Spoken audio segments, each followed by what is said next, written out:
این دستگاه آیگم باز شد. خوشبختانه نسبت به اون دستگاه یه خورده وضعیتش بهتره. گلیسش کهنه شده ولی همچنان گلیس داشت. اینا رو باز کنم، اینا رو عذرخواهی می‌کنم، بشورمشون. یه توضیحات در مورد مکانیک بهتون بگم، چون اینا کلیدشون جفت کنارا همه یه مقدار پیچیده‌تره، چون این کلید سبک سنگینشه، اینم چکشو میاره تو مدار، خیلی به هم نزدیکه. یه توضیحاتی باید بدم خدمتتون. خب دستگاه باز شد، کلا قطعا شسته شد. یه مکانیزم خیلی کوتاه در مورد کارکرد این دستگاه بگم. این کلید تغییر حالت، این شاسی افتاد پایین،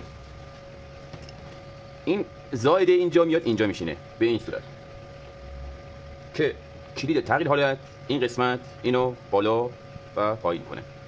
این مکانیزم این قسمت واسه سنگ اینو سوار و این تغییر حالت و این کلید، این بلو گولینگ رنگ، این شاسی مستقیم داخل همین میشینه. این قسمت میبینید چقدر نزدیکه اینا، این دقیقاً فیت همینه، خیلی باید تایم کردنش دقت کنیم.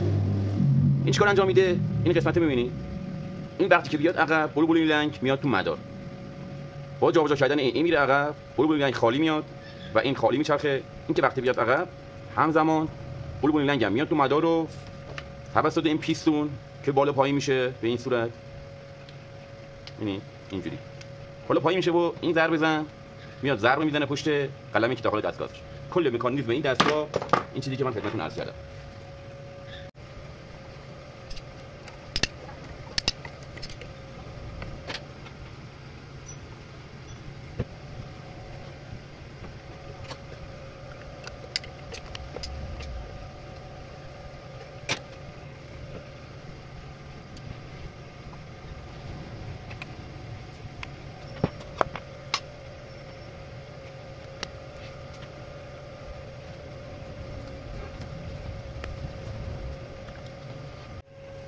خب دستگاه کارش تمام شد.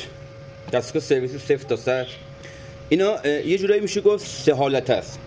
یعنی تو این ضرب، الان تو این قسمت ضرب درایل خالیه، این که میاد اینجا بعدا میخوام این تو درایل، این تو ضربه است.